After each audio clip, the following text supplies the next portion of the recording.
사도행전 1장 1절에서 8절까지 보도록 하겠습니다.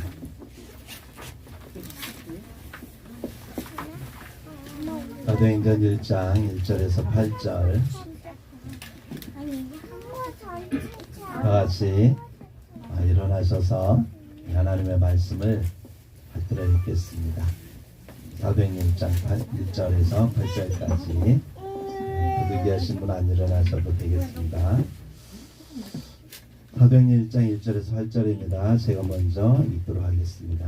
베오빌로여, 내가 먼저 쓴 글에는 무릇 예수께서 행하시며 가르치시기를 시작하심부터 택하신 사도들에게 성령으로 명하시고 승천하신 날까지 이를 기록하였노라. 그가 고난받으신 후에 또한 그들에게 확실한 많은 증거로 친히 살아계심을 나타내사 40일 동안 그들에게 보이시며 하나님 나라의 일을 말씀하시니라.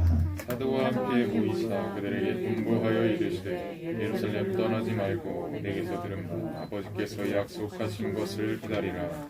요한은 물로 세례를 베풀었으나 너희는 몇 날이 못되어 성령으로 세례를 받으리라 하셨느니라. 그들이 모였을 때 예수께 여쭈어 이르되 주께서 이스라엘 나라를 회복하심이 이때니까 하니 이르시되 때와 시기는 아버지께서 자기의 권한에 두셨으니 너희가 알 바 아니요 오직 성령이 너에게 임하시면 너희가 권능을 받고 예루살렘과 온 유대와 사마리아와 땅끝까지 이르러 내 증인이 되리라 하시니라. 아멘. 네, 앉으시고요. 우리 주님께서 새해를 주셨습니다. 새해 복 많이 받으시고 어제 잘 쉬셨어요? 새해 인사하느라고 저는 어제 하루 종일 갔습니다. 1년 동안 하다 보니까 1년 동안 인사를 안 하신 분들이 많더라고요. 그래서 그런 분들한테 인사 안 하면 관계들이 다 끊어지잖아요. 몇 년 후면. 그래서 낯설지 않게 하기 위해서 좀 1년 만에 인사를 했는데 너무 죄송하기도 하고, 어떻게 합니까? 인간이 다 감당할 수 없잖아요. 주변에 살아가면서 만나는 사람들과 만나지 또 그렇지 못한 사람들 못 만나는 경우도 많고, 그래서 인사하는데 하루 종일 걸렸습니다. 오늘 또 해야 될 것 같습니다. 다 못했는데 여러분 새해 복 많이 받으시고, 오늘 말씀의 핵심 구절은요 8절입니다. 같이 한번 다시 읽어보겠습니다. 시작. 오직 성령이 너희에게 임하시면 너희가 권능을 받고 예루살렘과 온 유대와 사마리아와 땅끝까지 이르러 내 증인이 되리라 하시니라. 아멘. 아이고 감사합니다. 네, 오늘은 새해 첫 주입니다. 신년 감사주일로 하나님 앞에 드리는 날이죠. 어제 말씀을 준비하면서 이렇게 우리가 교회가 설립된 지 작년 10월 17일 날 설립을 했는데 12주째 되는 것 같아요.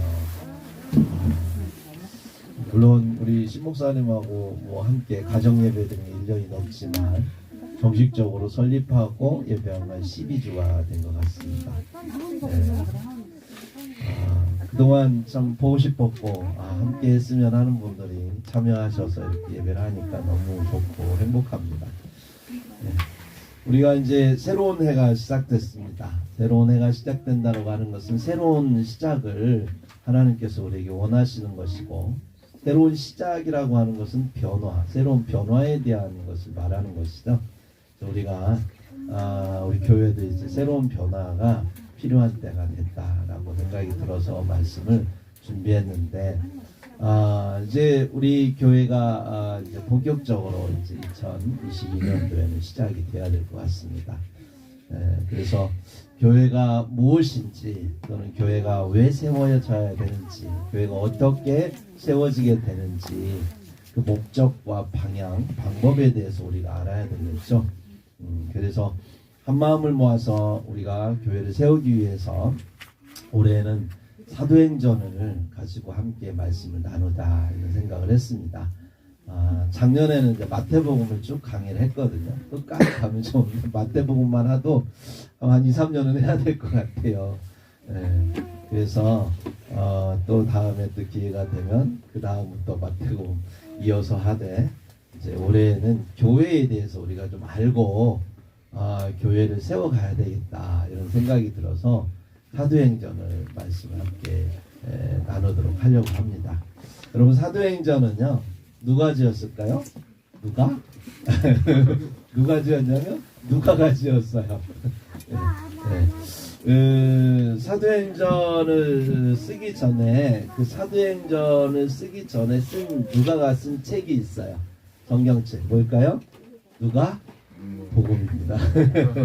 누가가 쓴 누가복음에 이어서 사도행전을 누가가 썼어요. 그래서 시작할 때 사도행전 1장 1절을 시작할 때 데오빌로여 그래서 왕한테 이제 이렇게 이야기하기를 내가 먼저 쓴 글이 있다는 거예요. 그게 바로 누가복음. 그리고 이제는 사도행전이라고 하는 것을 말씀하고 있습니다. 사도행전은 보통 사람들이 별명이 있습니다. 사도행전을 성령행전이다 또는 교회행전이다 이런 별명을 가지고 있습니다. 이유가 뭐냐면 이 사도들이 성령을 받아서 성령께서 사도들을 사용하셔서 교회들을 세워가는 그 과정들을 역사적으로 이렇게 기록을 해놨기 때문에 성령이 주관이 되셔서 하신다. 그래서 성령행전이다. 교회들이 세워지는 과정들을 역사적으로 기록했다. 그래서 교회행전이다. 이렇게 말하기도 합니다. 하여튼 교회는요. 누가 시작을 했을까요? 교회는 성령께서 시작을 했다라고 하는 것입니다. 베드로가 주님 앞에 주는 그리스도시요 살아계신 하나님의 아들이십니다. 이런 고백을 하면서 주님께서 이 반석 위에 내가 내 교회를 세우리라 말씀하셨잖아요. 근데 그때 베드로가 교회를 이제 세운 것이 아니라 그렇게 고백을 하는 건 누가 알려줬냐면 성령께서 알려주셨다는 거예요. 하나님께서 알려주셨다는 거예요. 그러면 교회가 하려면 어떤 고백이 우리 믿는 사람들에게 있어야 되냐면 주는 그리스도시요 살아계신 하나님의 아들이신다라는 고백이 있어야 된다는 거예요. 그래서 우리가 예배를 시작할 때 꼭 이 고백을 먼저 하는 것은 우리가 교회됨에 있어서 이 고백이 바닥에 있을 때 우리의 함께 하나가 됨으로 인해서 교회가 시작되기 때문입니다. 근데 이 고백을 우리 스스로 알게 된 게 아니라는 거예요. 베드로도 스스로 알게 된 게 아니라는 거예요. 하나님께서 알게 하셨다는 거예요. 그리고 이 고백을 한 사람들이 모여서 교회를 이루는 겁니다. 그러니까 교회에 왔어도 그 고백이 없는 사람이 있으면 그분은 죄송하지만 교회의 한 몸이 이룰 수가 없습니다. 교회에 있지만 그 마음으로 영으로 함께 하기 위해서 반드시 이 고백이 주님 안에서 있어야 되는 거죠.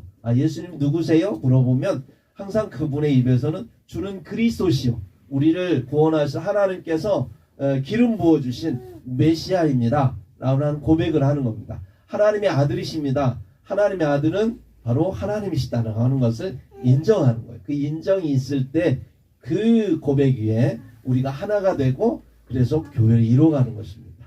그래서 여러분 반드시 우리가 주님 안에서 이런 고백을 함께 했으면 좋겠습니다. 그래서 때로는 인사할 때 주는 그리스도이십니다 인사하는 것도 굉장히 좋아요. 서로가 확인하는 거죠. 제가 대학 다닐 때에 후배 하나가 뜬금없이 어느 날 부흥회를 했나 봐요. 그리고 나서 저를 딱 만났는데 지나가면서 제 뒤통수가 대고 선배님 부르더라고요. 그래서 왜 그랬더니 깨어있으세요 이러는데 순간적으로 깜짝 놀랐어요. 전 늘 깨어있다고 생각을 했는데 깨어있으세요 하는데 제 보고 잠자고 있는 듯한 느낌이었습니다. 영적으로 깨어있지 못한. 그래서 인사라고 하는 게 그런 것 같아요. 그래서 서로가 새해 인사할 때 복 많이 받으세요 뭐 인사하잖아요. 그런 것처럼 인사를 통해서 우리가 서로를 확인하는데 주는 그리스도이십니다 이렇게 서로 인사한다면 우리가 한 몸이구나 이걸 확인하는 시간이 될 수 있습니다. 그래서 교회라고 하는 것은 그렇게 주는 그리스도시요 살아계신 하나님의 아들이십니다 하는 고백 위에 그런 사람들 위해 세워지는 것인데 그 고백을 누가 시키십니까? 성령께서 시키신다는 걸 우리가 잊지 말아야 됩니다. 이 고백을 할 수 있는 자는 주의 성령이 내 안에 계시기 때문에 할 수 있는 거예요. 내 안에 계시지 않으면 내가 할 수 없어요. 여러분 예수 믿으면서 항상 헷갈리는 게 뭐냐면 내가 내 안에 하나님 계신가? 성령께서 내 안에 계신가?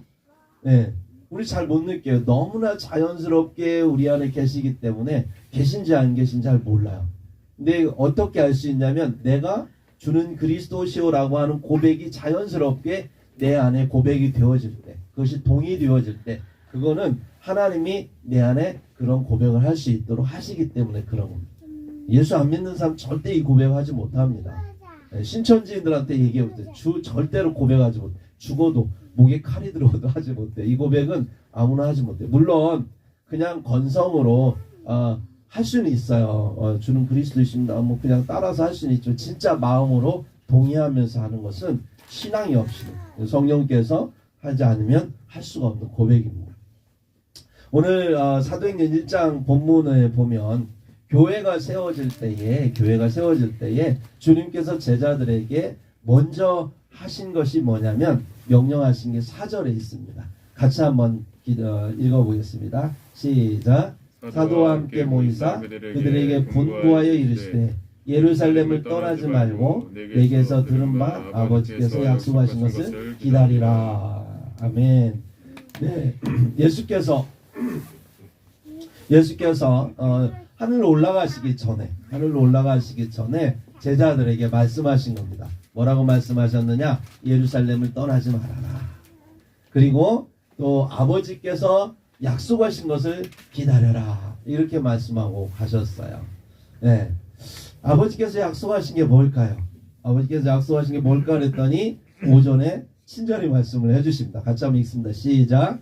요한은 물로 세례를 베풀었으나 너희는 몇 날이 못되어 성령으로 세례를 받으리라 하셨느니라. 예, 약속하신 것이 뭡니까? 성령이라는 거예요. 성령 하나님께서 오신다는 거예요. 예수님께서 육신을 입고 이 땅에 오셔서 만약에 지금도 살아계시면 예수님 만날 분들 몇 분 없어요. 그죠? 예수님 계신 곳만 만날 수 있습니다. 그러나 성령께서 예수께서 가시고 예수의 영, 하나님의 영, 그분께서 우리 안에 오셔서 시대를 초월해서 시간과 공간을 초월해서 우리를 만나게 하시기 주님은 가셨다라고 하는 것입니다. 그래서 이 믿는 자들에게 반드시 누가 오시게 되냐면 성령께서 오셔야 돼요. 성령께서 우리 안에 임재하신 걸 뭐라고 하느냐? 성령 세례다 이렇게 말씀을 하는 겁니다. 그래서 여러분 성령 세례를 받아야 될 이유에 대해서 또 말씀합니다. 한번 8절 한번 같이 읽어볼까요? 시작.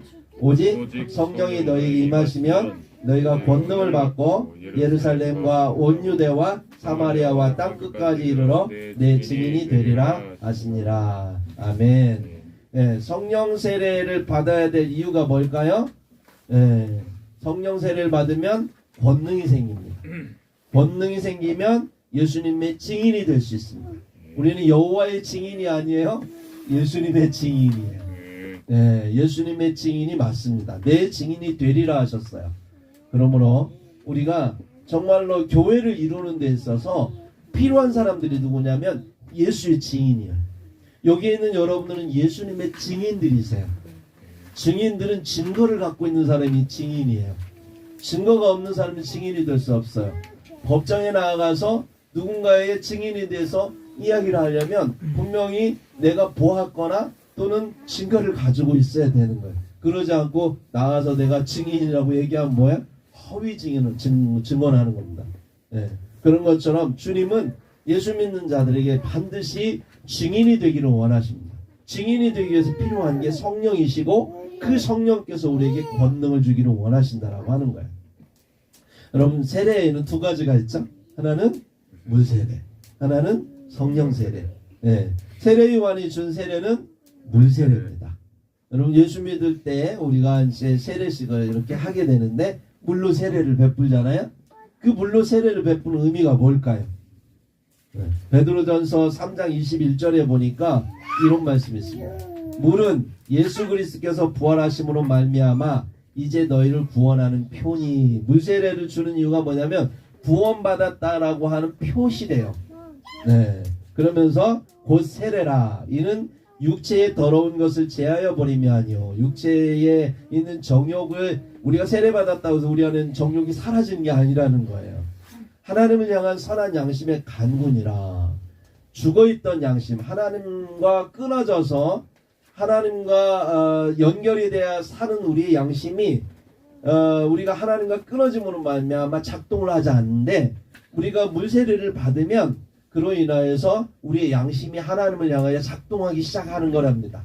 그러면서 우리가 우리의 마음 가운데 죄가 드러나게 되고 회개하게 되고 그래서 그것에 대해서 구원함을 받는 것, 죄 없이 함을 받는 것, 이게 바로 문세례라고 하는 것입니다. 또한 동시에 우리가 문세례를 둘째 회중 앞에서 함께 하는 것은 뭐냐면 이분이 바로 주는 그리스도시요 살아계신 하나님의 아들이십니다라고 하는 고백을 문세례를 통해서 하잖아요. 그러면서 교회의 한 몸을 이루어가는 과정이 바로 문세례라고 하는 것이죠. 그러면 여러분 문세례를 반드시 받아야 되는 거예요. 두 번째는 이 성령 세례가 있는데 성령 세례는 어떤 세례냐? 바로 세례 요한이 이렇게 얘기합니다. 마태복음 3장 11절에 보니까 나는 너희로 회개하게 하기 위하여 물 세례를 베풀거니와 물로 세례를 베풀거니와 내 뒤에 오시는 이는 나보다 능력이 많으시니 나는 그의 신을 들기도 감당하지 못하겠노라. 그는 성령과 불로 너희에게 세례를 베풀 것이요. 성령으로 세례를 베푸실 분이 누굴까요? 예수 그리스도다라고 하는 것입니다. 예수 그리스도께서 성령으로 세례를 베푸시는데 성령으로 세례를 베풀면 어떤 일이 벌어지느냐? 고린도전서 12장 13절에 보니까 우리가 유대인이나 헬라인이나 종이나 자유인이나 다 한 성령으로 세례를 받아 한 몸이 되었고 또 다 한 성령을 마시게 하셨느니라. 교회가 예수 그리스도의 몸이잖아요. 몸은 하나거든요. 몸은 하나인데 그 몸을 이루게 하는 그분이 바로 성령이세요. 우리가 한 마음, 한 몸, 한 뜻이 되기 위해서는 성령으로 하나가 돼야 되지 세상의 영으로 하나가 되면 절대로 한 몸이 될 수 없습니다. 나는 내가 세상에서 경험해보면 이게 정의야. 세상의 정의를 가지고 여기다가 그 잣대를 들이대면 서로 싸워요. 어떤 사람은 다 나름대로의 경험으로 만들어놓은 그런 정의들의 잣대를 마음속에 갖고 있습니다. 그렇기 때문에 그걸 가지고 하다 보면 어떤 사람이 1cm가 이만할 수도 있고 어떤 사람이 이만할 수도 있어요. 다 달라요. 그렇기 때문에 서로 내가 맞다고 싸우다 보면 교회가 하나가 될 수 없어요. 그래서 성령께서 우리 안에 오실 때에 우리가 하나님의 영으로 한 몸이 된다라고 하는 것입니다. 두 번째, 사도행전 10장 38절에 보면 하나님이 나사렛 예수에게 성령과 능력을 기름 붓듯 하셨음에 그가 두루 다니시며 선한 일을 행하시고 예수께서 성령의 기름 부음을 받았을 때 그분이 하신 일이 뭐냐? 선한 일을 행하셨다라고 하는 겁니다. 마귀에게 눌린 모든 사람을 고치셨으니 이는 하나님이 함께 하셨음이라. 하나님의 능력을 행하셨다라고 하는 거예요. 성령이 임하시면 그러면 하나님의 능력을 행할 힘이 생기고 그리고 그 일로 인하여 선한 일을 할 수 있게 된다라고 하는 거예요. 그래서 하나님의 영을 분명히 우리가 받아야 되는 것입니다. 누가복음 4장 18절 주의 성령이 내게 임하셨으니 이는 가난한 자에게 복음을 전하게 하시려고 내게 기름을 부으시고 나를 보내사 포로된 자에게 자유를 눈먼 자에게 다시 보게 함을 전파하며 눌린 자에게 자유하게 하고. 그래서 성령이 임하시면 복음을 전파할 수 있어요. 하나님의 영이 임할 때에 복음을 전할 수 있고 그 복음이 전파되면 하나님의 영이 있는 곳에는 자유함이 있어요. 눌린 자가 자유롭게 되고 포로된 자가 자유롭게 되는 역사가 있게 되는 거예요. 그래서 여러분 교회 다니면서 하나님의 영을 받기를 소망합니다. 예수님의 영으로 하나님의 영으로 충만하기를 예수님의 이름으로 축복합니다. 성령 받으세요. 오늘날 교회가 부흥하지 않는 이유가 있습니다. 한참 70년대 80년대는 그렇게 교회가 부흥하던 때 갑자기 오늘날은 오히려 교회가 세상에 음부로부터 음부의 권세가 이기지 못한다고 했는데 오늘날은 교회가 음부의 권세에 자꾸 눌리는 것 같은 느낌을 여러분 받게 되죠. 왜 그럴까요? 우리들에게 있어요. 우리들에게 원인이 성도들이 예수님을 믿을 때에 물세례는 받는데 성령 세례에 대해 잘 몰라요. 성령 세례를 받으려고 간구하지 않아요. 성령은요 그냥 들어오지 않습니다. 하나님의 영은 내가 물세례 받으면 훅 들어오는 게 아니고 내가 간구해야 돼. 내가 하나님의 영을 인격적으로 받아들여야 돼. 내가 주를 찾고 주님 앞에 간구할 때 주님은 내 안에 들어오세요. 악령은요 어떻게 들어온 줄 아세요? 가만히 있어도 막 들어오려고 해요. 제가 고등학교 때에 이게 다니엘 흉내내다가 하마터면 귀신들 뻔했어요. 진짜로. 다니엘 흉내낸다고 문 열어놓고 북쪽을 향해서 뭐 예루살렘 향해서 문 열어놓고 그래놓고 하루에 3번씩 기도했다 그래가지고 나도 그래야지 문을 딱 열어놓고 밤에 한 10시쯤 됐나? 딱 기도하려고 불 꺼놓고서나 앉아서 무릎 꿇고 기도 딱 하려고 하는데 갑자기 막 뒤에서 막 어둠의 영이 막 몰려온다는 그 느낌 경험해 보셨나요? 막 눌리는 느낌, 막 가위 눌리는 것 같은 뭐 그런 느낌이 있고요. 그 다음에 막 갑자기 조금 더 심해지니까 그래도 내가 이겨야지 그러고 막 했는데 좀 있으니까 뭐 여기서 막 이상한 소리가 들리는 거예요. 막 개 짖는 소리도 아니고 막 이상한 같은 그런 소리가 여기서도 들리고 여기서도 들리고 막 들리는데 순간 정신 나가겠더라고요. 그래서 깜짝 놀라가지고 불 켜고 눈 뜨고 기도했어요. 네. 그리고 나서 며칠 동안 굉장히 가위 눌렸습니다. 네. 눈만 뜨고 눈 뜨고 불 끄고 보면 옆에 있는 게 못에다가 옛날에는 옷 걸어놨거든요. 그게 막 귀신처럼 보이고요. 그리고 막 여기 막 뭐 커튼 같은 게 귀신처럼 보이고 그래가지고 어머니 곁에 기도 열심히 해서 어머니 곁에 가서 우리 민혁이 말할 때 이렇게 누워서 이렇게 잠잤어요. 그런데도 한 3일 정도 가위를 눌렸습니다. 네. 그만큼 귀신의 영은요, 내가 영접하지도 않았는데, 내가 초청하지도 않았는데 막 들어와요. 하나님의 영은 그러지 않습니다. 하나님의 영은 인격적으로 들어오시기 때문에 내가 초청해야 돼요. 내가 받아들이거나 내가 원하지 않으면 하나님은 일하시지 않습니다. 그래서 우리에게 주님께서는 기도하라고 말씀하시는 거예요. 네. 하여튼 복음 전파하기 위해서 성령의 세례가 필요하다라고 하는 것입니다. 성령을 받아야 우리가 한 몸이 되는 거예요. 교회가 갈라지지 않고 하나가 되어서 일할 수 있는 게 한 몸이 될 수 있는 건 성령에 의해서 그런 것이고, 또 하나님의 영이 임할 때에 권능이 임하는 겁니다. 하나님의 영이 권능이 있는 거예요. 내가 능력이 있는 게 아니에요. 앞에 있는 담임 목사가 기도한다고 해서 물론 병이 나을 수도 있고 안 나을 수도 있어요. 왜요? 저는 능력이 없으니까. 낫는다는 건 나를 통하여 하나님의 영이 역사하셨기 때문에 낫는 거지, 내가 어떤 능력이 있어 낫는 게 아니에요. 그래서 우리가 하나님 앞에서 이러한 기적과 권능을 경험해야 돼요.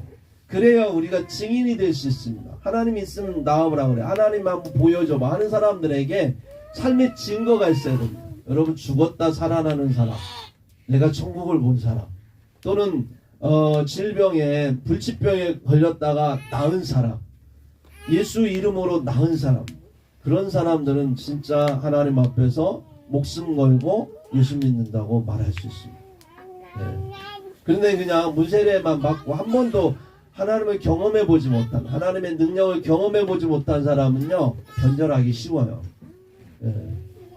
그래서 하나님의 반드시 예수 믿는 사람들에게 죽기 전에 한 번은 반드시 체험해야 될 게 뭐냐? 하나님의 성령 체험.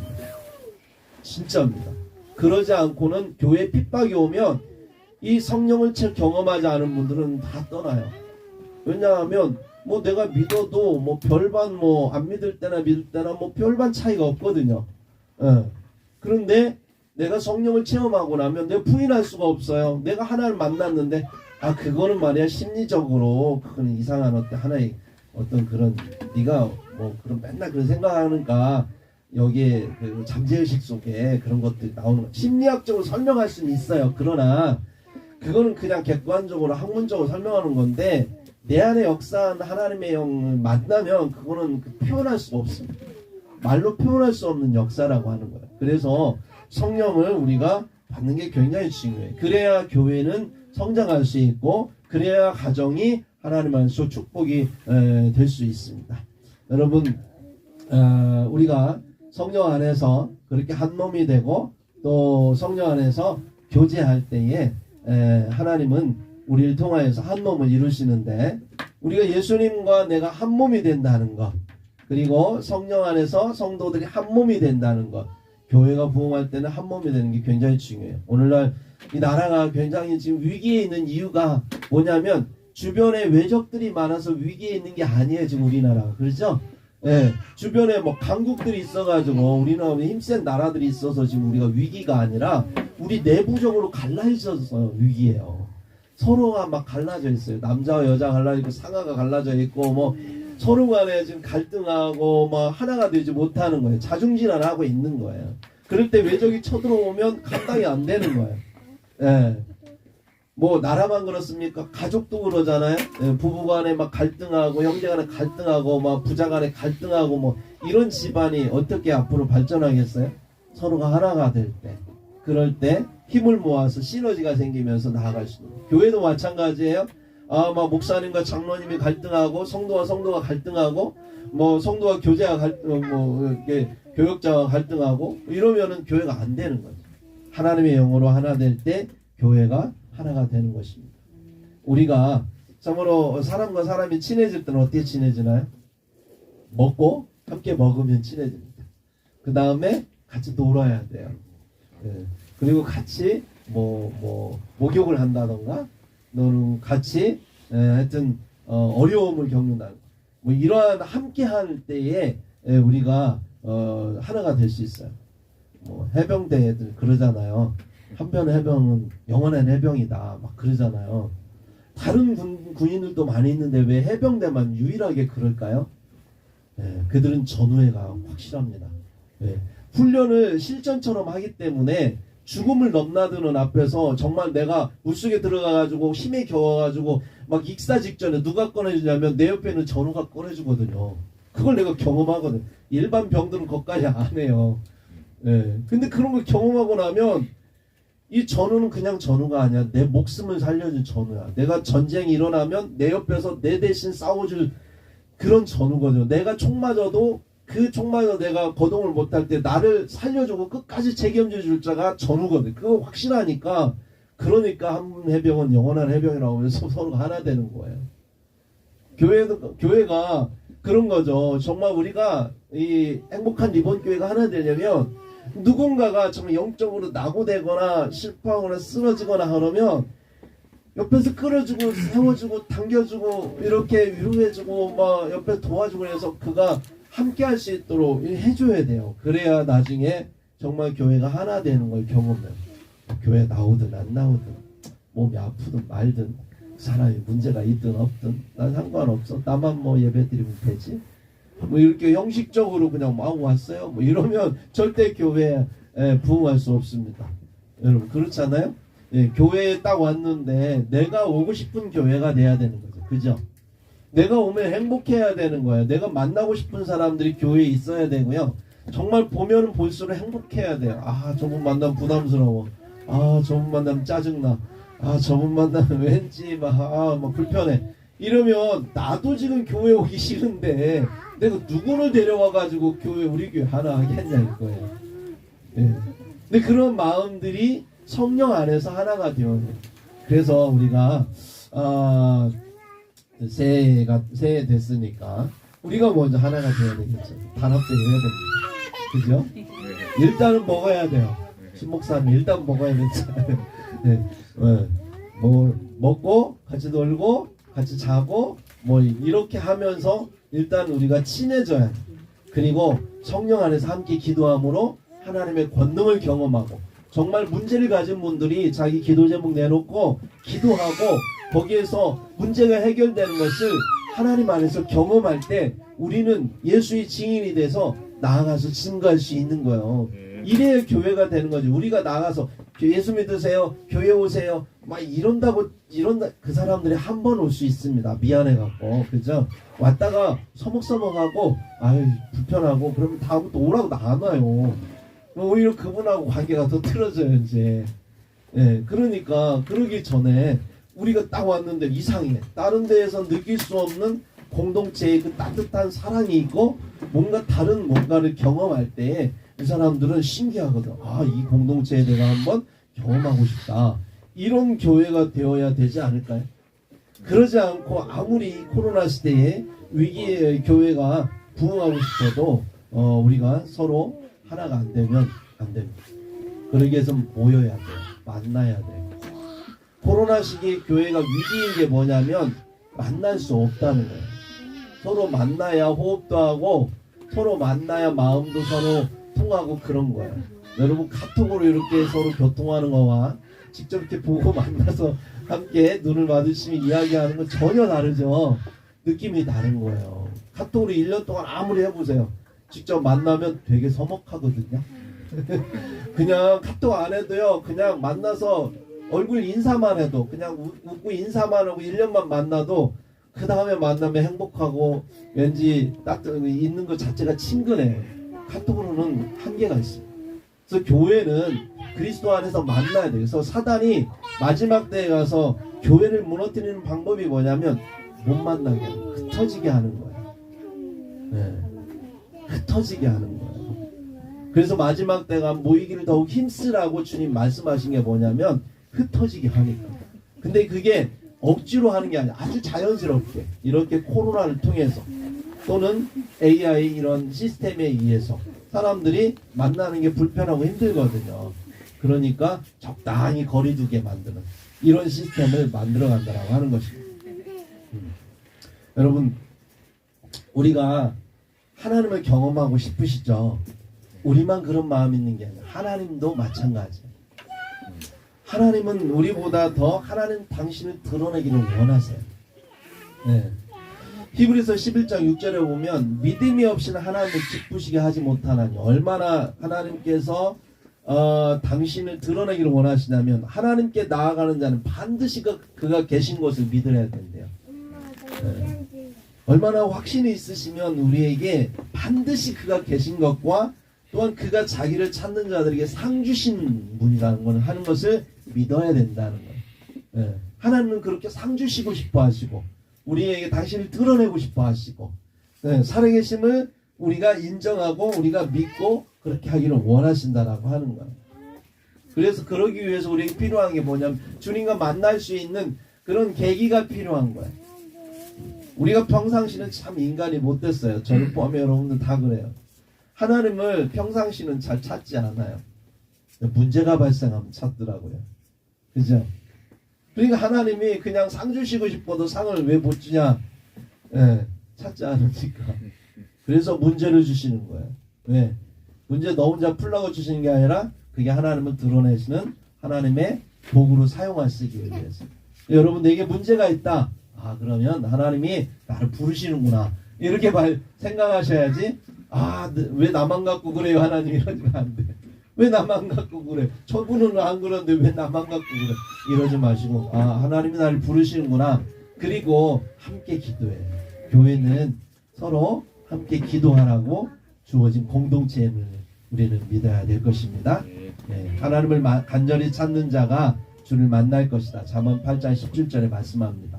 구하라 너에게 주실 것이요. 마태복음 7장 7절에 말씀합니다. 에베소 6장 18절에 성령 안에서 기도하고 깨어 구하기를 항상 힘써라 이렇게 말씀하십니다.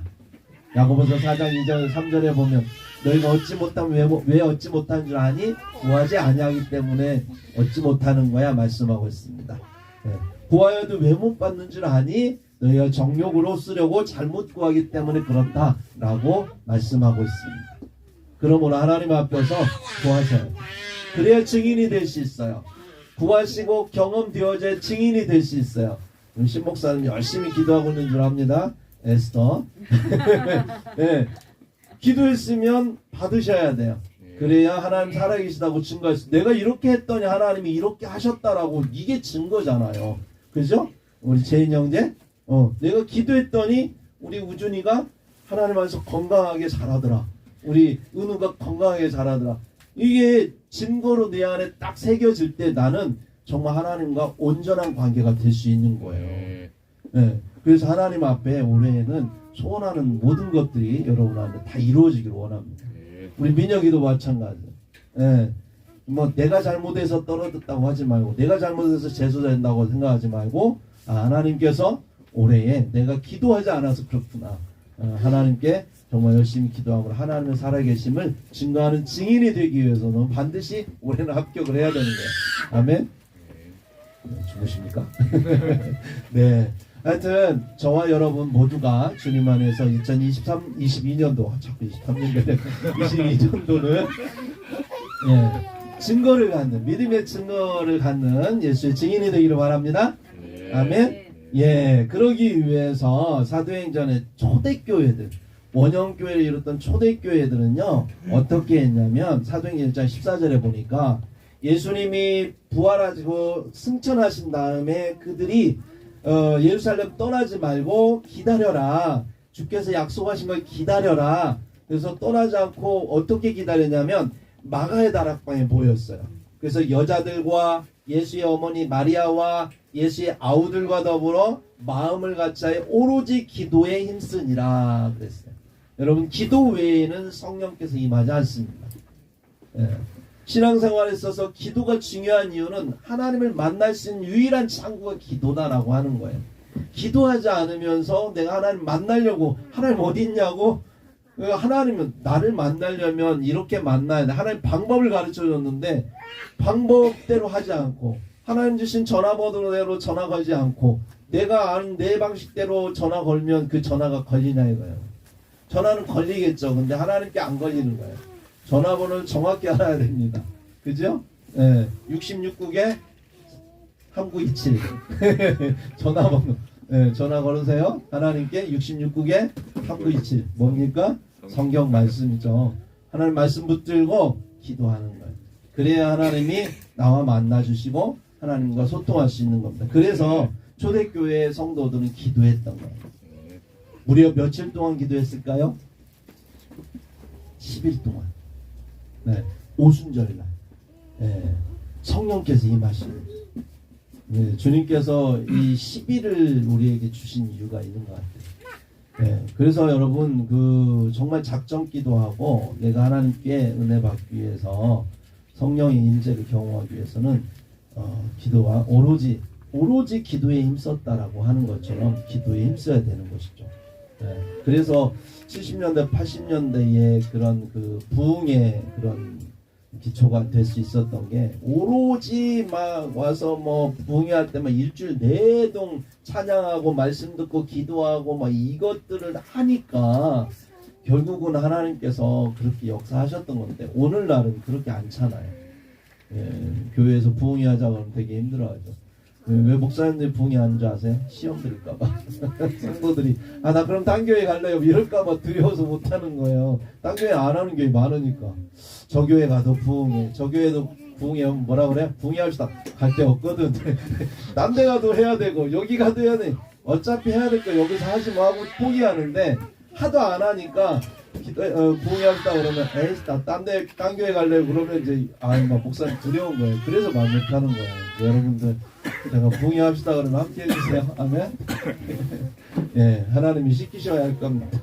그래서 여하튼 주님의 꿈은 뭐냐면요, 하나님 나라입니다. 여러분, 하나님 나라의 소망을 잃어버리면 안 돼요.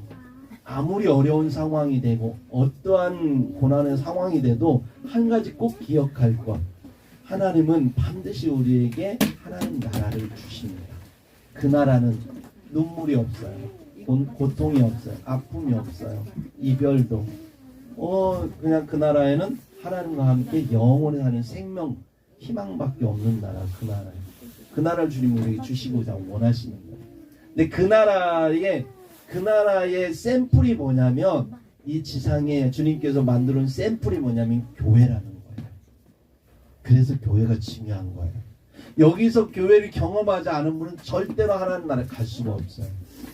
여러분, 나 혼자 신앙생활해도 내가 하나님 나라 갈 수 있다고, 물론 특수한 경우에, 그러니까 우주적인 교회로 보면 그분들 교회의 일원일 수 있죠.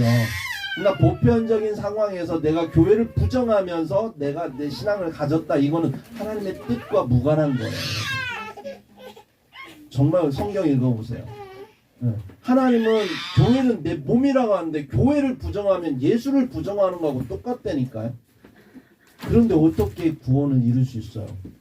그러니까 교회라고 하는 것은 예수 그리스도를 인정하고 그분 안에서 하나가 되는 공동체거든요. 하나님 나라라고 하는 것입니다. 그래서 예수님은요, 처음 사역을 시작할 때도 회개하라, 천국이 가까이 왔느니라, 하나님의 말씀, 하나님의 나라를 이야기했어요. 또 사역 중에도 천국 복음을 전하는데 그 그렇게 일하셨어요. 가르치시고 뭐 병 고치시고 한 이유가 뭐야? 천국 복음을 전하기, 하늘나라가 있다는 거예요. 눈에 안 보이고 경험하지 않았지만 내가 거기에서 왔고 나는 다시 갈 것인데 너희를 위해서 내가 처소를 예배하러 갔다가 다시 올 거다. 그러니까 그 나라를 기억하고 그 나라에 갈 준비를 해라. 그곳이 어디냐? 교회다라고 하는 거예요. 사역을 마칠 때도 마찬가지입니다. 사도행전 1장 3절 오늘 읽었는데 그때도 뭐라 그래요? 주께서 40일 동안 여기에 계세요. 한번 3절 읽어봅시다. 시작. 그가 고난 받으신 후에 또한 그들에게 확실한 많은 증거로 친히 살아계심을 나타내사 40일 동안 그들에게 보이시며 하나님 나라의 일을 말씀하시니라. 어디 일을 말씀하셨다고요? 하나님 나라의 일을. 며칠씩이나? 40일씩이나. 부활하셔서 40일간 여기 사시면서 그분이 하신 유일한 일이 뭐냐면 하나님 나라의 일을 가르치시는 거예요. 다른 얘기 하지 않았어요. 하나님 나라 얘기했어요. 그만큼 주님은 우리에게 천국에 대하여 하나님 나라에 대해서 굉장히 강조하고 계시고 반드시 우리를 거기를 이끄실 거예요. 그러면서 우리에게 성령을 받아서 우리가 해야 될 게 교회를 세우는 거예요. 그 교회는 이 땅에 하나님 나라를 건설하는 겁니다. 여기에서 모내기처럼 건설해서 그래서 그 하나님 나라 백성들이 그대로 예수님 오시면 하나님 나라로 이렇게 옮겨지는 거, 그걸 휴거라고 하는 거예요. 그리스도의 나라 가운데 우리가 가는 거예요. 교회가 가는 거예요. 아멘. 예. 그래서 여러분 우리가 전도해야 되고 우리가 사람들을 주께로 이끌어야 되는 이유가 교회를 이루어야 되는 이유가 그런 거예요. 이 하나님 나라는 세상 나라와 다릅니다. 그래서 여러분 우리 행복한 리본 교회 또 다른 교회 중에 하나일 수 있지만 그러나 하나님께는 이 행복한 리본 교회는 반드시 이 시대에 필요한 지상 교회임을 우리가 믿고 우연히 우리가 만나고 내 의지로 온 것이 아니라 하나님이 허락하셔서 이 시간에 우리가 함께 만나서 예배하고 함께 교회를 이룰 수 있는 것 또한 하나님의 성령의 역사다. 그렇게 우리가 인식하기를 바랍니다. 2022년도 이제 우리가 하나님 안에서 새로운 시작을 하게 됩니다. 새로운 시작을 하는데 성령을 받아야 되겠죠. 성령을 받는 것. 그 성령을 받기 위해서 기도해야 되는 거예요. 여러분 혼자 연약해서 기도하라고 하면 잘 안 되잖아요. 하루가 얼마나 빠릅니까? 하루 딱 눈 뜨고 시작하면 막 바쁘잖아요. 그죠? 그리고 딱 눈 감을 때 막 너무 피곤해가지고 기도하려다가 그냥 자잖아요. 그게 우리 모습이에요. 제가 왜 이렇게 잘하냐고요? 제가 그랬거든요. 그러니까 그러지 않기 위해서 교회가 이끌어주는 거예요. 그게 뭐냐면 새벽 기도고 그게 밤 기도예요. 그래서 내가 신앙의 크기만큼 내가 할 수 있는 만큼 함께 참여하는 거 굉장히 중요합니다. 교회가 교회되기 위해서 같이 함께 할 수 있는 게 기도예요. 그래서 여러분 8시 기도회 우리가 줌으로 하잖아요. 그거를 꼭 우리가 참여했으면 좋겠어요. 힘들면 어쩔 수 없겠지만 하실 수 있는 분들은 함께 참여하시면서 하시면 좋겠어요. 만약에 못 하시면 잠자기 전에 5분만 우리 재인형제 아시겠죠?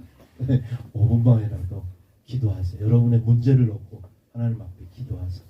그래 하나님 역사하시는 거예요.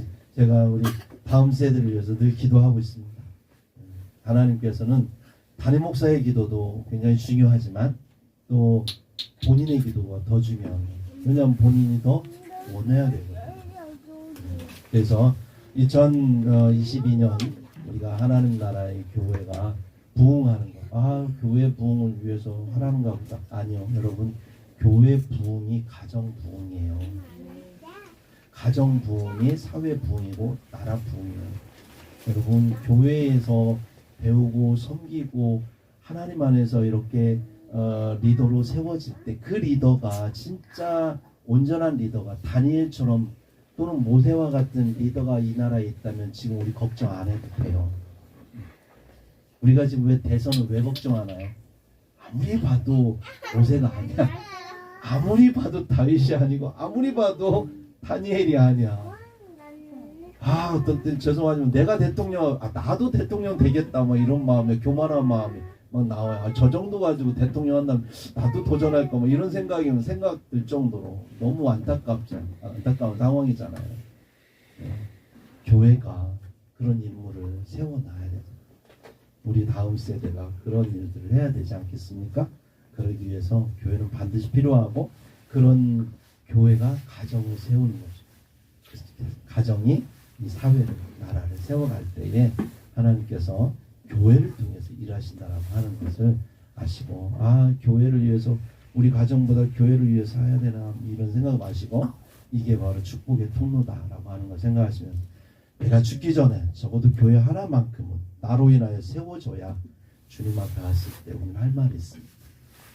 제가 그래서 목회자 하는 거예요. 죽기 전에 교회 하나만큼 하나님을 세우고 싶다. 크든 작든 떠나서 나 때문에 구원받은 한 사람이라도 있다면 나 때문에 그 한 사람이 하나님 앞에서 내가 구원받았다고 영원히 저를 보면 당신 때문에 내가 이곳에 올 수 있었다라고 내가 영원한 생명을 얻었다라고 하는 그 한 사람이 있다면 저는 영원히 행복할 것 같습니다. 여러분 안 그러세요?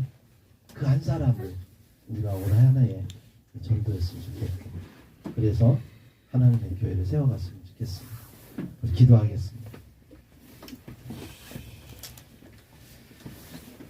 거룩하신 아버지 하나님, 이 시간 우리가 함께 마음을 모아서